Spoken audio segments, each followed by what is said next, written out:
दोस्तों नमस्कार, मेरा नाम रविकांत भारती है। बाबा साहब अंबेडकर कहते थे समाज में पहले हर एक व्यक्ति को बराबरी का दर्जा दो और उसके बाद आजादी की लड़ाई लड़ो।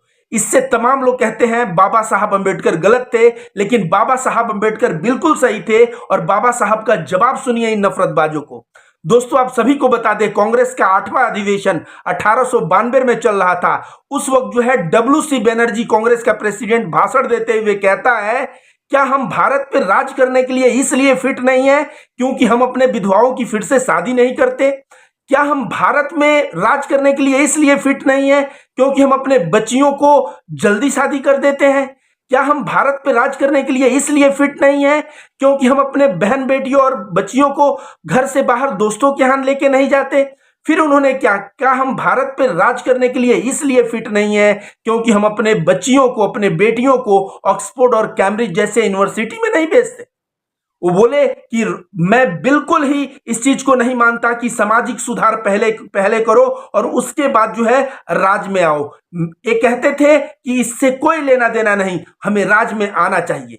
इससे लोगों को बाबा साहब अंबेडकर बाखूबी जवाब देते हैं, जो कहते हैं हमें हिंदुस्तान पे राज करना है बिना समाज में बराबरी लाए।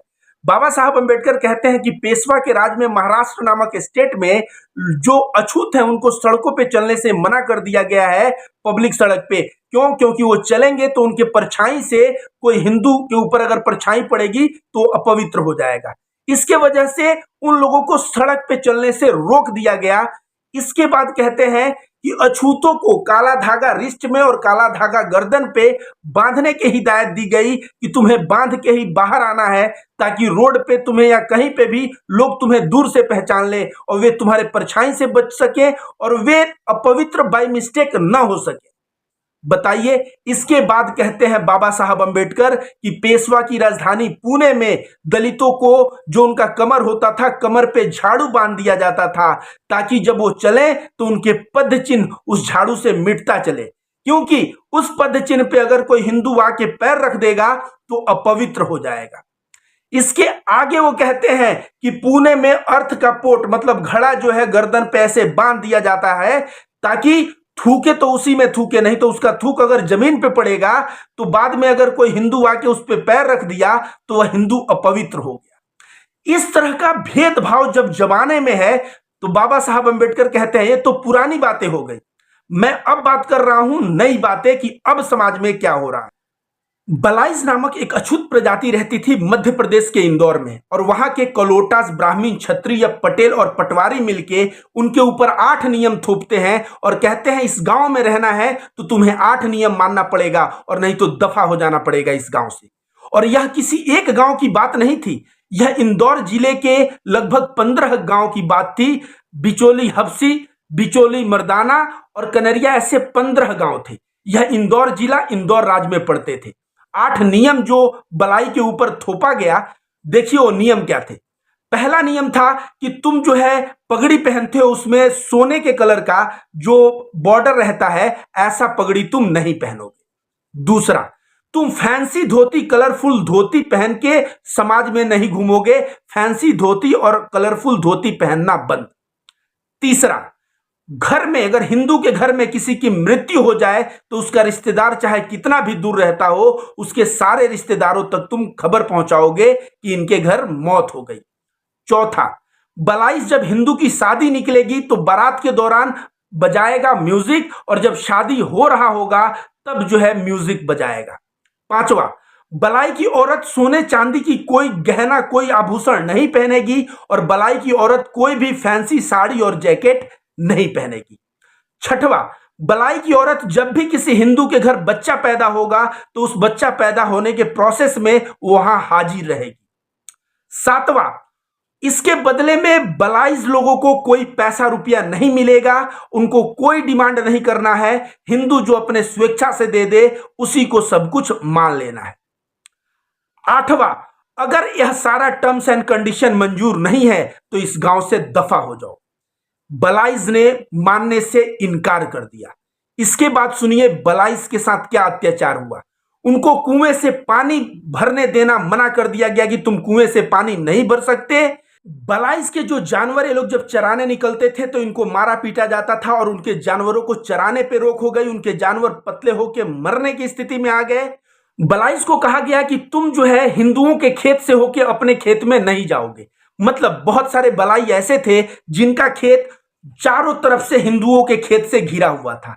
वे लोग अपने उस खेत में एक्सेस उनका बंद हो गया, वह खेत में जाना ही उनका बंद हो गया। एक तरह से वह खेत उनके हाथ से निकल गया। इसके पश्चात जो इनका खेत से हरा भरा जो हुआ रहता था उसमें जो है ये लोग छोड़ देते थे अपना गाय भैंस और पूरा का पूरा बलाइस का खेत को चरा देते थे। जब इतना जघन्य अत्याचार इन पे होने लगा, ये लोग रोने लगे और रोते रोते जाके दरबार में वहां बताए कि हम लोगों के साथ ऐसा हो रहा है।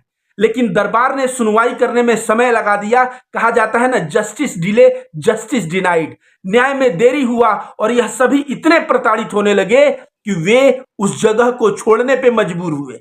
वे अपने बीबी अपने बच्चे को लेके चल पड़े और अपना खानदानी मकान जहां उनका जनरेशन जनरेशन उनका बाप दादा रह रहा था, उस मकान और सारा खेत सारी संपत्ति छोड़ के वहां से वो चल पड़े। सोचिए उनके ऊपर क्या बीता होगा। आज जो है द कश्मीर फाइल अग्निहोत्री बना रहा है। जाओ बाबा साहब अम्बेडकर ने जो बात कह रहे हैं इसके ऊपर कोई फिल्म बनाओ और समाज को दिखाओ कि समाज में बलाइज और अछूतों की क्या स्थिति थी। और वे लोग फिर गए कहां? और वे लोग धार देवास बागली भोपाल ग्वालियर और अन्य जगह पे चले गए। जरा सोच के देखिए, अपने पूर्वजों की संपत्ति अपना खेत यह सब चीज छोड़ के एक अनजाने जगह पे ये लोग आने को मजबूर हो गए। ऐसे ऐसे नियम इनके ऊपर बना दिए थे, वैसे नियम पे जीना दुभर हो गया था।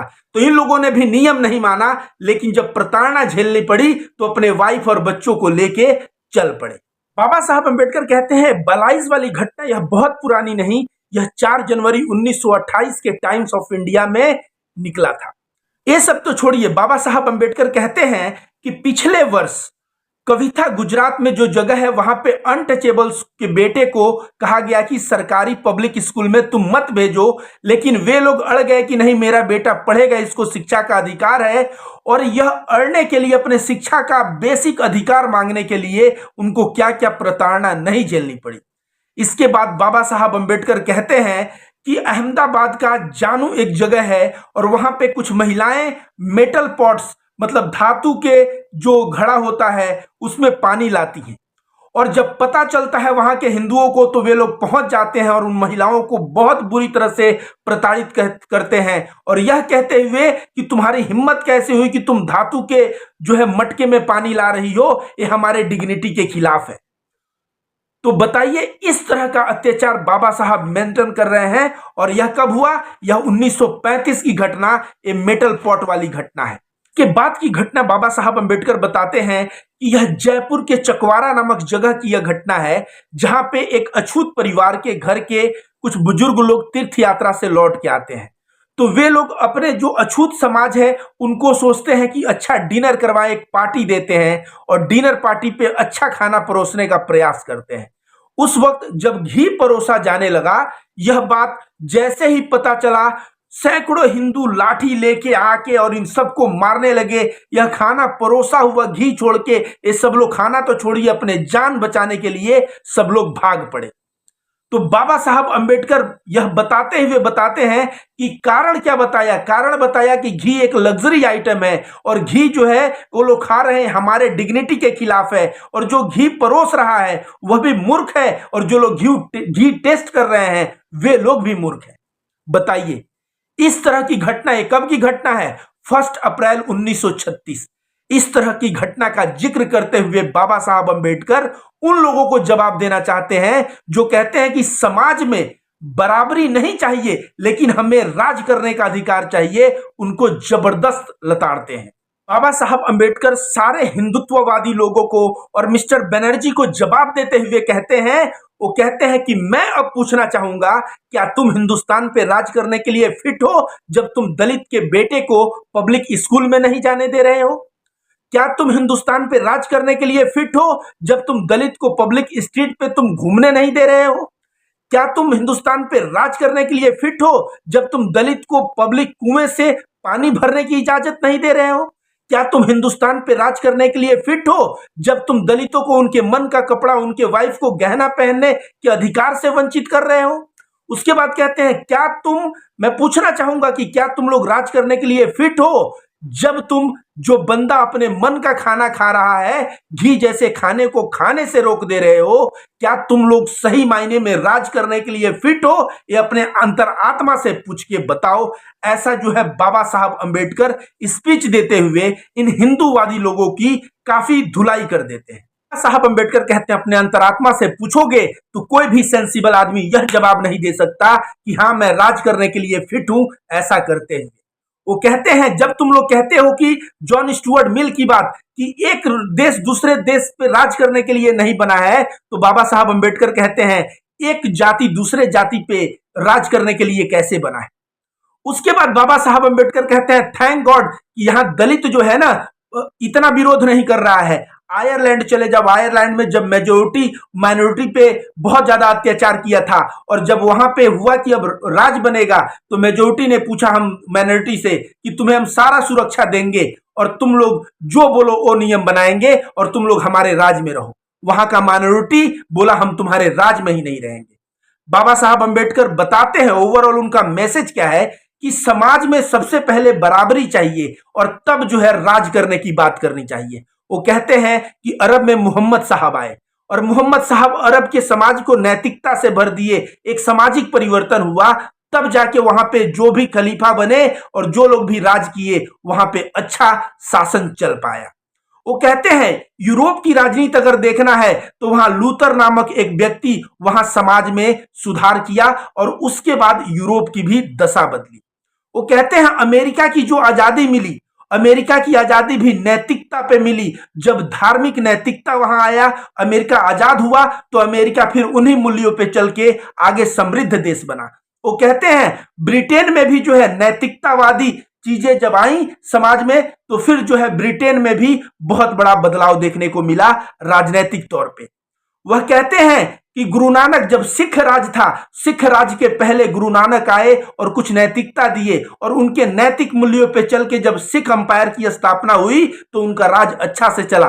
वो कहते हैं शिवाजी जो है महाराष्ट्र के संत लोग जो हैं वहां नैतिकता का स्थापना किए थे और शिवाजी तब जो राज किए एक अच्छा राज हुआ। ओवरऑल बाबा साहब अंबेडकर एक ही मैसेज देना चाहते हैं कि राज करने की बात और पॉलिटिकल बातें बाद में होगी, पहली बात सामाजिक बराबरी की। अगर समाज में बराबरी हो जाए तो राज जैसा भी हो वह राज बेहतर रहेगा। हालांकि बाबा साहब अंबेडकर संविधान बनाए और उन्होंने हर एक राइट्स देने का प्रयास किया देश के हर एक नागरिकों को, लेकिन आजादी के आज 70 साल हो गए, आज भी अगर दलितों के गांव में चले जाइए तो उनकी जो है कच्ची मकान और इतने गरीबी और इतने आर्थिक तंगी में जी रहे हैं कि आपकी आंखों में आंसू आ जाएगा। अभी आजादी के 70 साल हो गए और बाबा साहब अंबेडकर के संविधान के साथ सही मायने में देखा जाए तो जो बदलाव इंदिरा गांधी ने किया या उसके बाद जो बदलाव हो रहे हैं या अभी जो है मनुवादी सोच जो है बाबा साहब अंबेडकर के संविधान को बदलना चाहता है, इन सारी चीजों को हमें समझना पड़ेगा। तो दोस्तों आप सभी ने देखा कि बाबा साहब अंबेडकर ने कितना जबरदस्त जवाब दिया इन मनुवादी लोगों को, इन जो है ब्राह्मणवादी सोच के लोगों को, और जो बनर्जी और जो हिंदुत्व के लोग थे उनका मुंह कैसे बंद कर दिया। दोस्तों आपको बता दें कि बाबा साहब अंबेडकर का यह स्पीच हो नहीं पाया था। जात पात तोड़क मंडल ने 1936 में बाबा साहब अंबेडकर को इनवाइट किया था कि आप आइए और आप जो है प्रेसिडेंट बन के एक स्पीच दीजिए, लेकिन बाबा साहब अंबेडकर के जब स्पीच को उन लोगों ने पहले ही देखा तो इनका स्पीच जो है देने से इनको मना कर दिया। बाबा साहब अंबेडकर अपने पॉकेट से पैसा लगा के इस स्पीच को पब्लिश करवा के और पूरे हिंदुस्तान के सामने इस स्पीच को मतलब हम लोग के सामने अवेलेबल करवाया। आपको बता दें कि जात पात तोड़क मंडल वालों को बाबा साहब अंबेडकर ने बहुत फटकार लगाई थी। वो बोले थे कि मैं जो है एक जात का जो है अछूत आता हूं और तुम लोग जात पात तोड़क मंडल, तुम लोग जो है सवर्णों का सभा कर रहे हो जात पात पे भरोसा नहीं करने के लिए। तो तुम्हारे धर्म ग्रंथ के अनुसार वो बता रहे हैं, धर्म ग्रंथ में लिखा है वर्ण नाम ब्राह्मणों, तुम्हारे शास्त्रों के अनुसार ब्राह्मण ही गुरु हो सकता है और एक जो है दलित कितना भी पढ़ा लिखा और कितना भी ज्ञानवान हो, दलित कभी भी गुरु नहीं हो सकता है। उन्होंने रेफरेंस देते हुए कहा कि रामदास जो गुरु थे वो शिवाजी को हिंदू राज स्थापित करने के लिए मोटिवेट किए थे। उनसे एक व्यक्ति ने पूछा कि क्या एक दलित बहुत ज्यादा विद्वान है तो क्या वह ब्राह्मण बन सकता है, वह सम्मान पा सकता है? तो इन्होंने कहा कि नहीं, वह गुरु नहीं बन सकता। तो इस तरह की बात बाबा साहब अंबेडकर कहते हुए कहते हैं कि तुम लोग जो है गुरु भी चुने हो तो तुम लोगों को बाद में जवाब देना पड़ेगा, क्योंकि मैं जिस स्पीच को यहाँ के पे करूंगा वह तुम्हारे शास्त्रों के खिलाफ, तुम लोग हमें एक तो चुने हो और मेरा स्पीच जो है देखो। जब उन लोगों ने स्पीच देखा, बाबा साहब अंबेडकर के स्पीच को कैंसिल कर दिया और बाबा साहब अंबेडकर इस तरह से इस स्पीच को नहीं दे पाए। और स्पीच को नहीं दे पाए, लेकिन थैंक गॉड उन्होंने अपने पॉकेट के पैसे से पब्लिश करवाया, जिसे आज मैं और आप पढ़ पा रहे हैं, जान पा रहे हैं और इस मैसेज को पूरे हिंदुस्तान में फैला पा रहे हैं।